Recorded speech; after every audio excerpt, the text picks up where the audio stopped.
Mari kita masuk di dalam doa. Kami bersyukur Tuhan untuk kasih setia Tuhan di dalam kehidupan kami. Kami yang ibadah di tempat ini ataupun sedang beribadah di rumah, tanpa mengurangi rasa hormat kami kepada Tuhan. Saat ini kami bersama-sama menenangkan diri kami sejenak untuk belajar akan kebenaran firman-Mu. Sekali lagi pakailah hamba-Mu yang lemah terbatas untuk mengerti kedalaman firman-Mu dan bahkan menerjemahkannya di dalam kehidupan kami masing-masing. Tuhanlah yang bekerja melalui Allah Roh Kudus yang diam di dalam hati orang-orang percaya, sehingga memampukan kami memahami firman-Mu dan memampukan kami untuk menjadi pelaku-pelaku firman. Sekali lagi bekerjalah di tengah-tengah setiap kami, baik yang ada di rumah maupun yang ada di gedung gereja. Hanya di dalam nama Tuhan Yesus kami berdoa. Amin. Silakan duduk. Shalom teman-teman semua, Bapak Ibu sekalian. Shalom. Ya, saya bersyukur untuk sebuah kesempatan pada saat ini boleh berada di tengah komunitas SYNC. Daripada saya salah menyebutkan kepanjangannya, udah saya sebutnya SYNC. Pepatah mengatakan tak kenal maka tak sayang, tak sayang maka tak diundang, begitu ya. Izinkan saya memperkenalkan diri saya. Nama saya Albert Kurniawan. Saya sekarang melayani di GKY Citra. Tuhan percayakan saya untuk menjadi gembala wilayah untuk menangani beberapa jemaat. Nah, saya sudah menikah. Tuhan anugerahkan kepada saya 2 anak kembar dari seorang istri dari asli made in China, gitu ya. Jadi cerita romantika saya juga cukup unik, tetapi tidak ada kesempatan untuk membagikannya. Bersyukur untuk kesempatan ini saya boleh ada di tengah-tengah komunitas SYNC untuk membagikan firman Tuhan. Nah, teman-teman sekalian, kalau melihat di sebelah kanan saya, ya, itu ada logo Paku. Apa sih itu? Itu adalah pelayanan YouTube yang saya bangun sejak tahun 2016. Jadi YouTube ini saya bikin, kenapa kok sekarang kepanjangannya Paku, gantian saya ya punya kepanjangan. Nah, Paku itu terdiri dari 4 segmen yang saya bahas di dalam pelayanan saya, yaitu P itu pembinaan, berisi tentang doktrin-doktrin kekristenan dan mengajak kita untuk belajar Alkitab dengan waktu yang relatif singkat tapi tidak mengurangi maknanya. Doktrin Allah Tritunggal, terus doktrin misalnya tentang Yesus itu manusia dan Tuhan atau salah satunya, terus bagaimana kita memahami Alkitab. Nah, saat ini dalam 1 tahun ini saya mengajak untuk para netizen untuk belajar dari khotbah di bukit. Khotbah di bukit. Sekarang sudah sampai pasal 6, teman-teman semua yang mau belajar silakan nanti berkunjung. A, itu apa? Apologetika. Bagaimana saya menjawab kekeliruan dari terutama agama-agama seberang dan banyak sekali pertanyaan orang Kristen tentang iman kita. Apakah Alkitab ini firman Allah? Saya menjelaskan secara apologetika. Apakah Yesus ini Tuhan? Kalau dia Tuhan, kenapa Alkitab tidak pernah ngomong? Nah, serangan-serangan dari agama-agama seberang itu saya mencoba menjawabnya. K yaitu adalah khotbah dan kesaksian. U yaitu ulasan, biasanya saya bahas hal-hal yang sedang viral.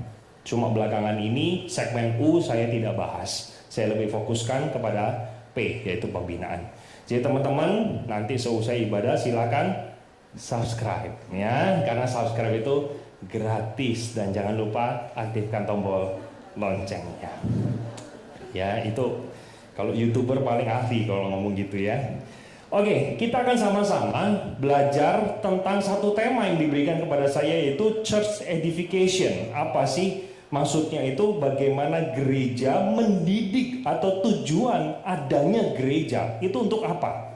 Kurang lebih kita akan membahas ini bersama-sama di dalam tema ini. Saya mengajak kita untuk boleh memperhatikan, entah kita mau buka di dalam gadget kita atau kitab suci kita atau di dalam layar, kita akan melihat bersama-sama dari Efesus 4 ayat 11 sampai yang ke-16.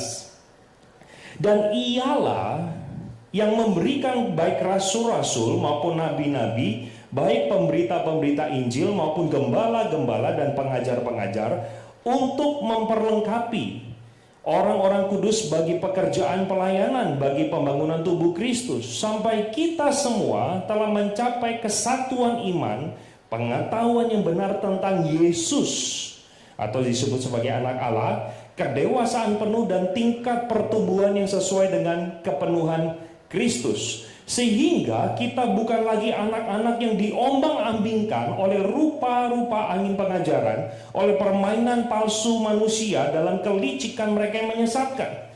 Tetapi dengan teguh berpegang kepada kebenaran di dalam kasih, kita bertumbuh di dalam segala hal ke arah Dia, Kristus yang adalah kepala. Daripadanya lah seluruh tubuh yang rapi tersusun dan diikat menjadi satu oleh pelayanan semua bagiannya, sesuai dengan pekerjaan tiap-tiap anggota, menerima pertumbuhannya dan membangun dirinya di dalam kasih. Sampai di sana pembacaan kita pada saat ini. Bapak Ibu yang membuka di dalam Alkitab fisik, nanti dikasih pembatas karena kita akan nanti fokuskan kepada ayat yang ke-13 menjadi fokus pembahasan kita. Saya akan mulai rekan-rekan sekalian dari seorang pendeta Mangaping Sibuea.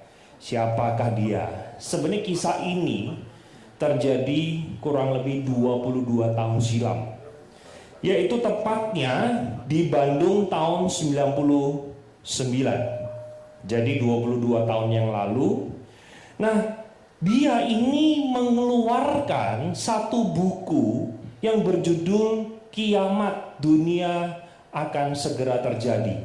Saya coba cari di Google bukunya itu, sampulnya kayak gimana, nggak ketemu. Kayaknya sudah ditarik. Loh, pertanyaannya kenapa kok ditarik? Rupanya orang ini membuat kehebohan. Dari bukunya Kiamat Dunia Akan Segera Terjadi, 3 hal yang di-highlight di dalam buku itu. Yang pertama adalah dia menyampaikan bahwa dia adalah the second Paul, Apostle of Paul. Dia adalah Rasul Paulus yang kedua. What?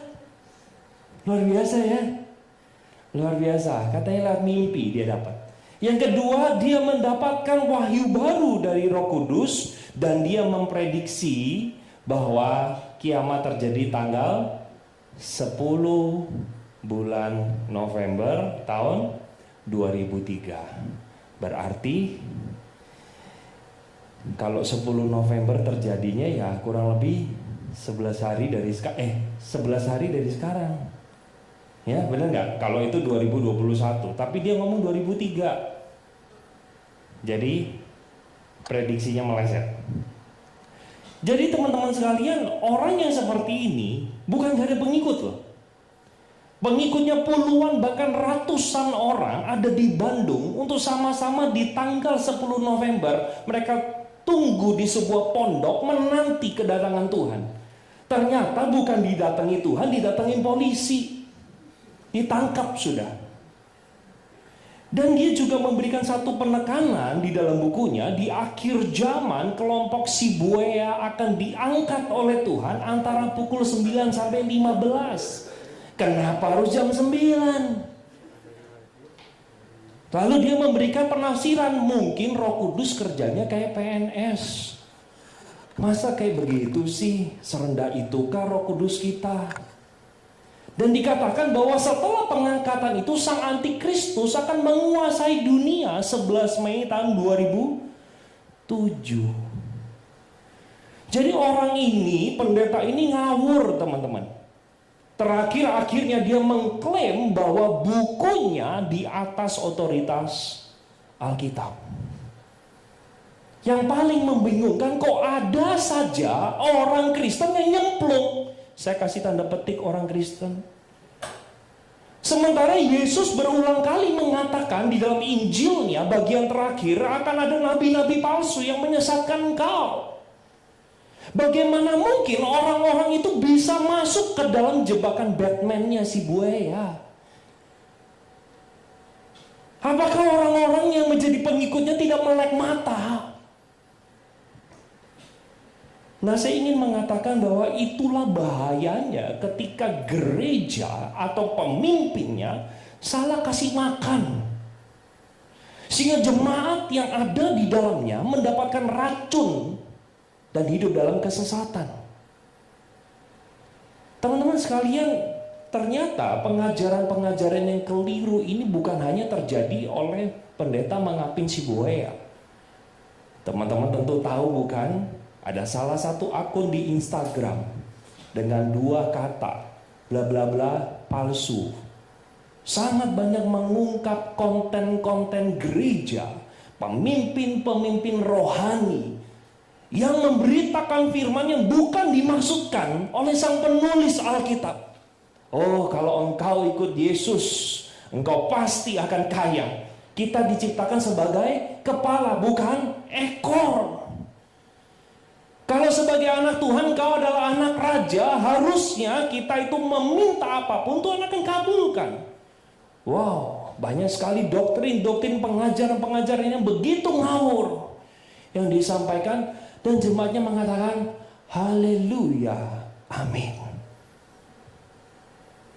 Saya kadang bersyukur di satu sisi konten dari gereja palsu itu ada untuk mengungkap kebusukan-kebusukan gereja-gereja dan pemimpin-pemimpin yang tidak mau memahami. Apa jadinya sih jemaat ketika mereka percaya apa kata pendetanya, tetapi maksud dari penulis Alkitab tidak pernah demikian. Mereka akan merasa Tuhan itu menipu mereka. Sebenarnya bukan Tuhan, tapi pemimpin gereja itulah yang menipu banyak sekali jemaatnya. Sehingga saya mengajak kita untuk melihat bersama-sama, rekan-rekan, bagaimana tugas gereja itu sebenarnya memperlengkapi saudara dan saya, terutama jemaat sekalian menjadi orang-orang kudus demi pembangunan tubuh Kristus. Nah, tubuh Kristus yang dimaksud di dalam bagian ini bukan berbicara tentang gereja lokal atau konteks kita adalah SYNC, bukan hanya soal itu. Tetapi pembangunan tubuh Kristus dalam kacamata yang lebih global. Sehingga kita melihat bersama-sama ketika gereja Tuhan tempatkan di tengah dunia ini, bukan gak ada kerjaan. Tujuan utamanya memperlengkapi saudara semua, supaya ketika engkau menghadapi kehidupan nyata di luar, kita itu bisa bersama-sama menjadi orang Kristen yang bukan hanya sekedar membela nama Yesus, tapi kita berakar kuat dan kita mempunyai identitas sebagai garam dan terang. Itu tugas kami sebagai seorang rohaniwan untuk memperlengkapi rekan-rekan sekalian untuk menjadi orang-orang Kristen, saksi-saksi dan duta-duta Kristus. Nah, saya mengajak kita untuk melihat bersama-sama di dalam bagian yang tadi kita baca, ada satu goal besar yang Paulus katakan di dalam surat Efesus. Nah, goal besar yang pertama adalah mencapai yang namanya kesatuan iman. Perhatikan sama-sama di dalam ayat 12 dan 13. Untuk memperlengkapi, ia memberikan, ayat 11 dulu. Ia memberikan baik rasul-rasul, nabi-nabi. Jadi begini, saya jelaskan dulu. Rasul-rasul dan nabi-nabi itu zaman ini sudah tidak ada. Makanya pada waktu saya ditabiskan menjadi pendeta, saya mengatakan bahwa Bapak Ibu, hamba Tuhan tidak sama dengan nabi perjanjian lama. Tidak sama. Loh, kok maksudnya mengutip nabi perjanjian lama, kenapa? Wah, Bapak Ibu kalau membaca di dalam kitab perjanjian lama, kamu melawan nabi, itu udah sama dengan melawan Tuhan dan pasti akan mendatangkan hukuman. Nah, kalau saya ini seperti seorang nabi, wah celaka. Saya percaya bahwa setelah perjanjian baru, yaitu setelah Yesus datang, kisah nabi sudah berakhir. Nabi itu sangat khas dengan orang-orang yang mendapatkan langsung suara Tuhan dan menyampaikan kepada umat. Zaman ini sudah tidak ada lagi nabi, tetapi adanya suara kenabian yang memberitakan firman. Rasul-rasul sudah nggak ada, karena siapa itu rasul? Orang-orang biasa tetapi berjumpa langsung dengan Yesus. Kalau ada zaman ini yang mengatakan bahwa akulah rasul yang ke-14, udah gak usah percaya. Gak usah percaya. Udah cepat angkat kaki, ganti aja konten YouTube-nya, tinggalkan gereja itu. Karena rasul sudah tidak ada. Tetapi Alkitab mengatakan yang berikutnya adalah ada pemberita Injil, ada gembala dan pengajar. Ketiga jabatan ini diberikan otoritas oleh Tuhan dan yang mengemban sebuah misi dan tugas untuk memperlengkapi saudara dan saya bagi pembangunan tubuh Kristus. Untuk mencapai namanya pertama ayat 13 sampai kita mencapai namanya kesatuan iman. Kesatuan iman ini berbicara bukan seragam, tetapi bagaimana kita yang berbeda mencoba untuk mencari titik tengah. Tentunya yang namanya satu tidak mungkin seragam. Tidak mungkin seragam. Karena setiap kita diciptakan oleh Tuhan dengan pikiran sendiri, dengan keunikan sendiri, dengan gaya kita berpikir sendiri. Tidak mungkin semuanya bisa seragam. Tetapi kita bisa bersatu dengan satu semangat yang sama. Maka Paulus berulang kali di dalam Efesus ini mengingatkan kepada setiap kita, engkau dan saya memang bukan orang Yahudi, tetapi kita adalah Yahudi atau orang Israel rohani yang karena darah Kristus engkau dan saya dipersatukan. Kita ini saudara lain bapak lain ibu, dipersatukan di dalam sebuah payung besar yang bernama Yesus Kristus. Sehingga saya sangat menyedihkan ketika ada gereja yang pecah. Kenapa gereja bisa pecah? Jawabannya adalah karena mereka mengutamakan kepentingan mereka sendiri lebih daripada kepentingan orang lain. Maka gereja tidak heran bisa pecah karena gara-gara ultahnya mau makan nasi goreng atau mie goreng. Itu ada loh. Yang satu katanya kalau ulang tahun harus makan mie karena identik dengan panjang supaya umurnya panjang. Ini kan gitu. Tapi kalau yang berpandangan bahwa ultah harus makan nasi goreng supaya umurnya sebanyak nasi yang ada di piring, begitu. Macam-macam lah. Akhirnya sama-sama mempertahankan pendapatnya, rame, ribut, pecah. Kalau ditanya, gereja kenapa pecah? Hanya gara-gara nasi goreng dan mie goreng. Kita sama-sama diperlengkapi hanya demi bersama-sama supaya adanya kesatuan di dalam gereja. Ketika gereja itu pecah, nama Tuhan dihancurkan. Tidak menjadi saksi yang baik. Berikutnya, bukan hanya berbicara soal kesatuan iman, tapi yang kedua adalah pengetahuan yang benar tentang Yesus. Nah, teman-teman semua, saya tidak tahu berapa lama kita sudah menjadi pengikut Yesus. Apakah pribadi yang bernama Yesus ini menginspirasi kita atau tidak? Apakah kita mengenal bahwa dia ini bukan hanya sekedar manusia yang pernah lahir, tapi apakah menurut engkau dan saya, dia Tuhan dalam hidup kita? Nah, kalau berbicara soal pengetahuan yang benar tentang Yesus, selalu pribadi Yesus ini diserang. Kalau ada yang mengklaim bahwa dia hanya sekedar manusia atau nabi biasa, tapi di sisi yang lain ada pengajaran sesat yang mengajarkan bahwa Yesus cuma Tuhan, tidak mungkin manusia. Kalau ada gereja yang berdiri hanya di salah satu sisinya, udah pasti tinggalkan gereja itu. Karena dia tidak sedang menyembah Yesus yang diberitakan oleh Injil atau oleh Alkitab. Yesus yang diberitakan di dalam Alkitab adalah Yesus sebagai Tuhan yang mati di atas kayu salib, dia bangkit di hari yang ketiga dan dia menjadi Tuhan. Dia bukan hanya sekedar manusia belaka, tetapi dia juga adalah Tuhan yang bangkit, Tuhan yang sanggup mengampuni dosa kita, dan Tuhan yang memberikan anugerah kepada setiap kita. Wah, ini sebenarnya kalau kita bahas poin nomor 2 ini bisa menjadi 1 atau 2 sesi. Kita jelaskan secara apologetika, tetapi saya tidak membahas dari segi itu. Karena bagian ini menjadi core di dalam kekristenan. Nanti kita ada pengakuan iman rasuli, betul ya? Kalau teman-teman sadari Pengakuan iman rasuli itu kalau nggak salah ada 12 poin. Beberapa orang yang tidak mempelajarinya dengan lebih detail mengatakan begini, satu rasul sumbang satu kalimat. Itu udah pasti salah. Pengakuan iman rasuli ini bukan dari 12 rasulnya Yesus. Pertanyaan saya, Yudas sumbang yang mana? Amin kali ya. Jangan-jangan dia cuma sumbang yang amin begitu.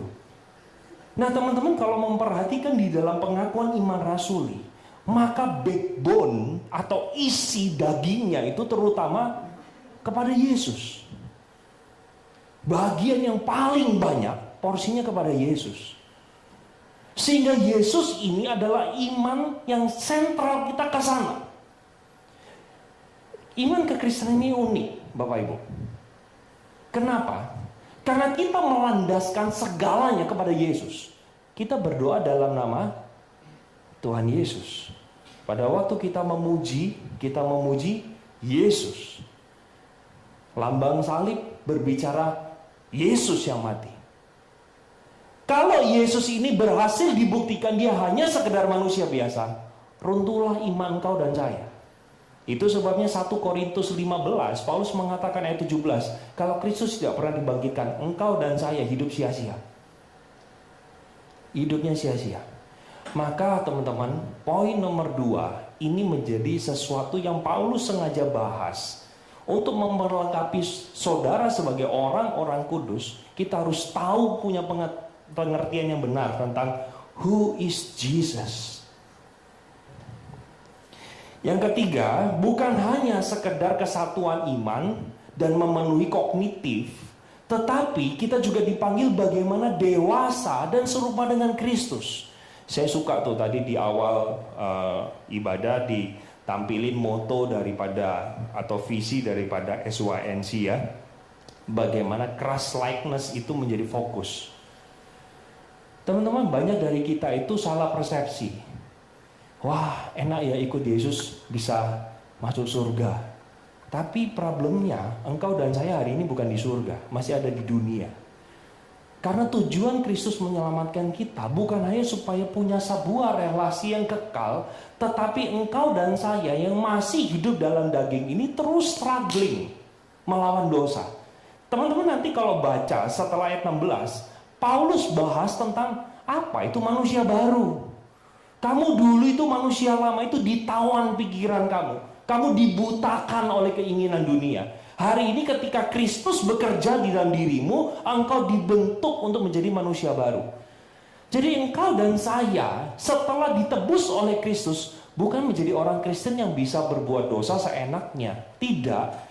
Kita sama-sama, saudara dan saya, kita menuju bagaimana diubah serupa dengan Kristus. Itu sebabnya kalau kita melihat di dalam ayatnya yang ke-13, di sana dikatakan adalah kedewasaan penuh dan tingkat pertumbuhan yang sesuai dengan kepenuhan Kristus. Ini menjadi goal. Tapi saya harus akui, di tengah kita ingin mencapai goal itu, ada sebuah tantangan yang terjadi. Nah, 3 tantangan ini sengaja saya harus ambil dari Wahyu. Kenapa Wahyu? Teman-teman ingat ada 7 gereja yang ditegur oleh Tuhan. Tepatnya adalah 5 gereja yang ditegur, 2 dipuji. Ada yang bisa tebak? Salah satunya, bukan kebetulan, gereja Efesus menjadi gereja yang dikritik habis-habisan oleh Rasul Yohanes. Beberapa tahun kemudian setelah Paulus menuliskan surat Efesus. Nah, saya mencoba mengkompilasi 7 problem gereja yang ada di dalam kitab Wahyu itu ke dalam 3 hal tantangan gereja. Yang pertama, orang-orang Kristen akan mendapatkan yang namanya penganiayaan. Mereka yang setia ikut Tuhan, iblis tidak akan tinggal diam. Dia akan menggerakkan kekuatannya untuk menggerakkan orang-orang yang menjadi musuh-musuh Kristus untuk menindas kita. Dari zaman ke zaman, orang-orang Kristen selalu mengalami yang namanya penganiayaan. Tidak hanya itu, serangan dari dalam adalah penyesatan. Jadi kalau penganiayaan serangan dari luar, serangan dari dalam ini adalah penyesatan dari orang Kristen sendiri. Yang kurang belajar akan firman Tuhan dan gampang dibelokkan oleh hal-hal yang spektakuler. oleh mujizat, oleh festival kuasa Allah, oleh kehebatan bahasa roh. Saya bukan anti karismatik, jangan salah. Saya anti kepada mereka yang tidak pegang apa yang Alkitab beritakan. Jangan memperkosa ayat firman Tuhan. Dua hal ini, penganiayaan, penyesatan, dan terakhir yang sifatnya semangat atau sistem, yaitu apa? Hedonisme, kenyamanan. Beberapa gereja yang ada di dalam kitab Wahyu adalah gereja yang kompromi dengan dosa. Hanya dua gereja yang dikatakan mereka berpegang teguh di dalam ajaran, yaitu gereja Smyrna dan Philadelphia. Smyrna itu adalah orang-orang Kristen yang miskin, ditekan oleh sekitarnya. Kalau kamu tidak menyembah dewa itu, maka kamu tidak akan bisa berdagang di pasar. Wow, beberapa di antara mereka gereja Smyrna, lebih baik kami mati daripada kami harus menyembah dewa itu. Tetapi beberapa gereja, ironisnya 5 gereja memilih kompromi. Udah gak apa-apa deh, kita kan gereja cuma hari Minggu, Senin sampai Sabtu kan kita harus hidup. Kalau nggak hidup gimana? Kompromi sedikit sama dosa. Akhirnya gereja dirusak semangatnya, menghancurkan gereja itu. Dan Tuhan menegur 5 gereja ini. Efesus, ada Laodikia, lalu ada dan seterusnya. Ada 5 gereja yang Tuhan kritik dan 2 saja yang dipuji. Nah, di tengah 3 hal tantangan ini, saya coba rangkum dengan sebuah tabel.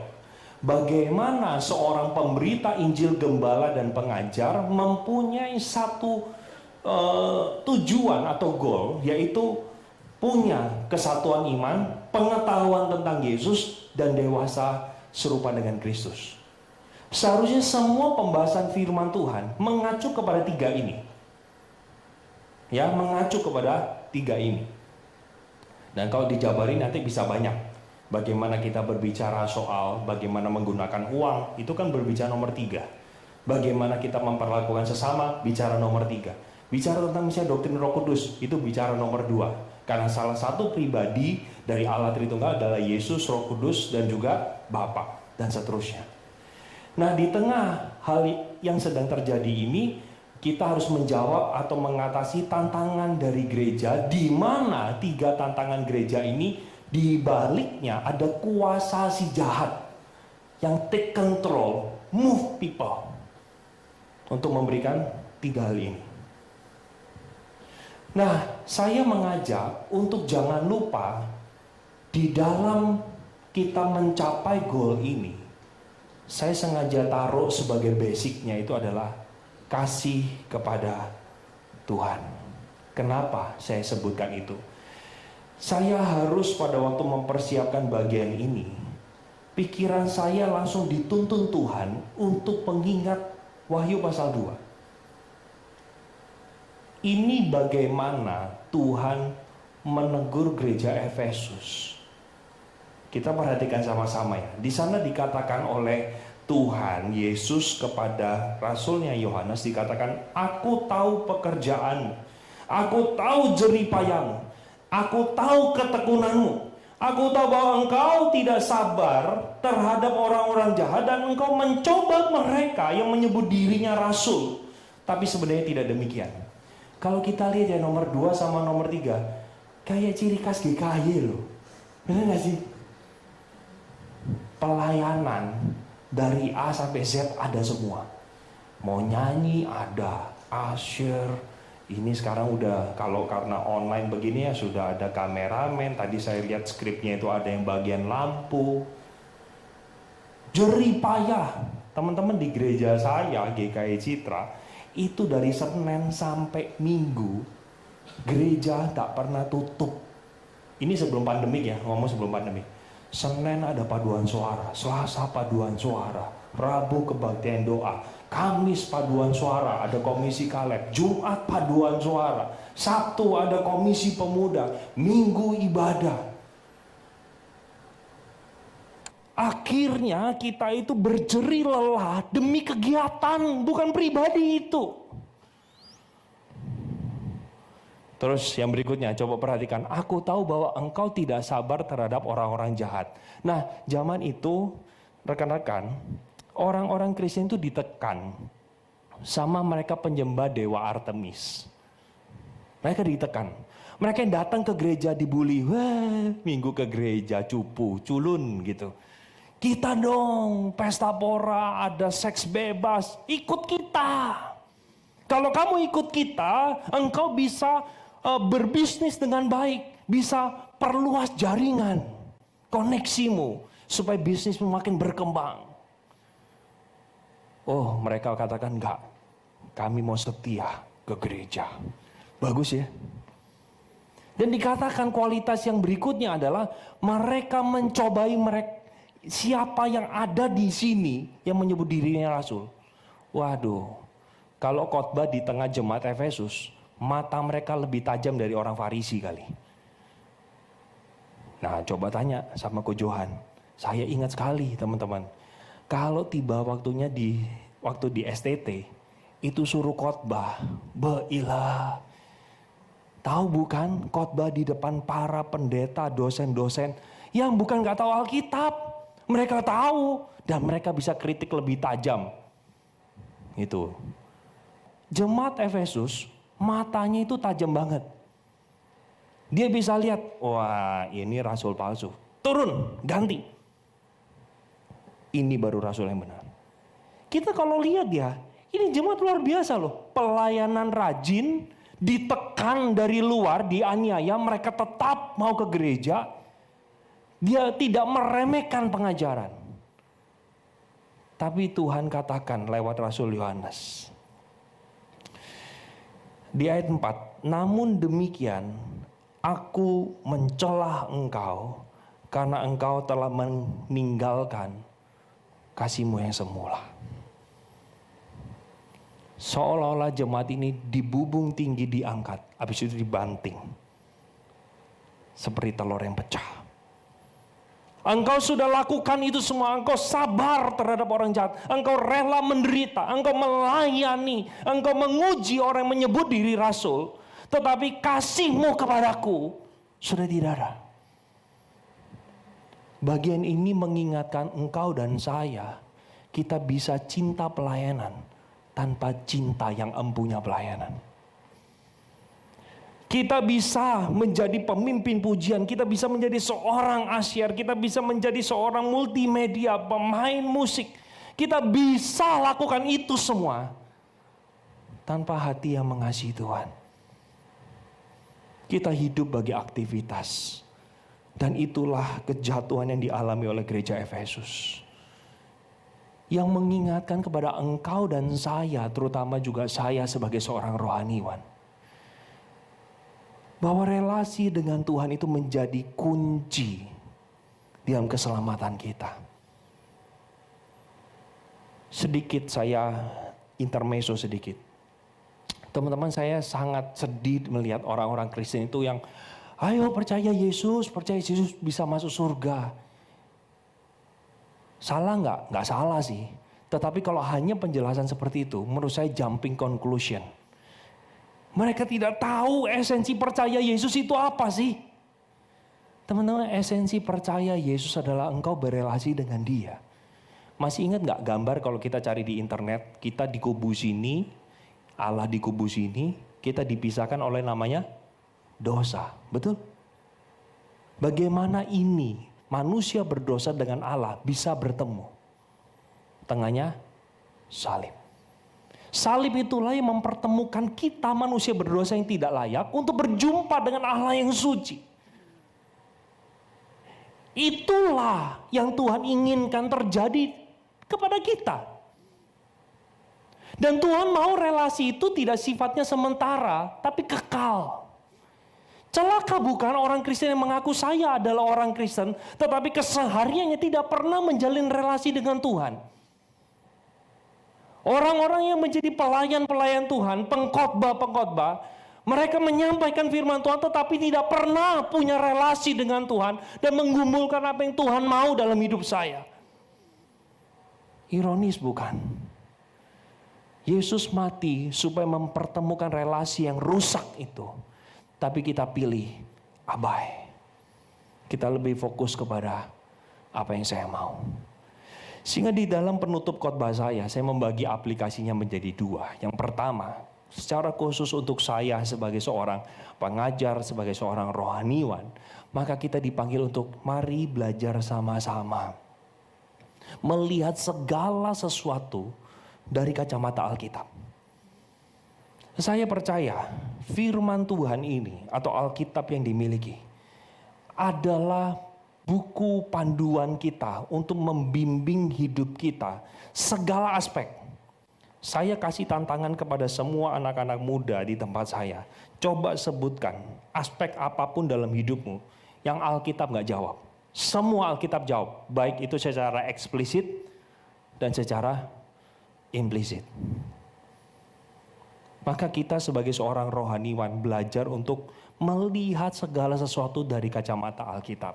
Yang kedua, mari kita ngajarin bagian-bagian Alkitab yang jujur kurang populer di telinga jemaat. Menegur dosa. Kita serius terhadap dosa. Jarang dikhotbahkan, bukan? Mungkin bahas dari kitab-kitab yang jarang sekali diangkat. Ada kitab Zefanya. Pernah dengar kitab Zefanya? What? Ada ya? Saya pikir nama makanan itu. Ada. Sekarang enak, kita ada handphone. Coba ngadain kuis yuk. Yuk kita buka dari Habakuk pasal 4 ayat yang kedua. Kita cari. Pertama cari Habakuk aja udah salah. Itu dari awal soalnya aja udah salah. Kenapa? Habakuk cuma 3 pasal. Tapi kita, ada ya Habakuk ya? Adanya Panekuk. Nggak tahu kalau Habakuk gitu ya. Yuk kita belajar. Bisa menyampaikan hal-hal yang kurang populer di telinga jemaat. Yang ketiga, pelihara relasi dengan Tuhan. Nah, ini saya nggak usah lama-lama yang di sini, karena di sini yang rohaniwan nggak banyak. Kayaknya cuma saya sama Ko Johan ya. Ya. Yang terakhir untuk kita adalah sebagai non rohaniwan atau jemaat, yaitu yuk, teman-teman, engkau ada di dunia marketplace. Saya nggak tahu, mungkin sebagian juga kuliah mungkin. Ayo kita hadapi tantangan-tantangan tersebut dengan berakar di dalam firman. Jangan capek, jangan malas belajar firman. Saya itu jujur teman-teman ya. Kita itu nggak mudah ngerti Alkitab. Sungguh nggak mudah. Terutama perkataan Yesus. Suka aneh-aneh gitu loh. Serius. Yesus itu kalau ngucapin kalimat, orang tanya A, jawabannya Z. Kita itu sampai, apa sih Yesus? Kenapa kamu ngomong kalimat begini? Butuh waktu yang lama untuk kita bisa ketemu. Kadang ketemu, kadang enggak. Jujur, saya sampai detik ini membaca, apakah kita baca semuanya, pasti ngerti. Saya bergumul juga. Karena antara kita dengan Alkitab terpisah jarak. Dengan perjanjian baru saja 2000 tahun. Dengan perjanjian lama kurang lebih 3000 sampai 4000 tahun. Wajar kalau kita nggak ngerti, makanya kita take times untuk mempelajari, dan kita bersyukur ada smartphone. Kita googling. Kadang kita itu begini loh, jujur bilang deh. Kalau kita nggak ngerti baca Alkitab, kita tutup. Kita bilang apa? Nggak bisa dimengerti. Tapi kalau kita nggak ngerti cari duit, di googling, cara cari duit gimana, cara paling gampang. Oh, robot trading ternyata. Ya, lagi yang ketawa-ketawa ngerti itu ya. Oh, main kripto paling enak. Kalau forex cuma Senin sampai Jumat. Kalau saham juga Senin sampai Jumat. Tutup pula jam 3 kan. Kalau forex bisa 24 jam. Nah, market kripto yang paling enak gitu. Tapi kita kadang tidak melandaskan, kita coba tanya everything, firman Tuhan itu jawab apa? Sehingga kita menjadi orang-orang Kristen yang belajar berpikir dengan frame firman Tuhan. Begitu. Dan yang terakhir adalah, ayo pelihara relasi dengan Tuhan. Loh, kok aplikasinya nggak ada ngajak pelayanan? Ketika kita lakukan nomor 2, Tuhan akan pimpin kamu kok. Untuk ayo memberi, ayo berikan dirimu, hartamu, pikiranmu, tenagamu, pengalamanmu, kelebihanmu, kekuranganmu, segalanya. Mari kita bangun hanya demi pembangunan tubuh Kristus. Karena engkau dan saya diselamatkan, bukan berbicara tentang saya, tapi apakah Tuhan diceritakan lewat hidupmu, perkataanmu, dan segala tingkah laku setiap kita. Karena kita ini adalah surat terbuka yang dibaca oleh semua orang. Apakah Tuhan akan mengatakan, orang-orang akan mengatakan, aku melihat Kristus hidup di dalammu, atau aku melihat setan hidup dalammu? Mari kita berdoa. Bapa dalam kerajaan sorga, saat ini kami bersama-sama diingatkan betapa seringnya kami, baik sebagai rohaniwan ataupun sebagai jemaat, kami mengabaikan relasi kami dengan Tuhan. Oh Tuhan, ampunilah setiap kami. Kami tidak mau cukup waktu belajar. Kami tidak mau menggunakan waktu lebih untuk memahami firman Tuhan yang tidak kami ngerti. Oh Tuhan, tolong setiap kami. Tuhan, tolong setiap kami.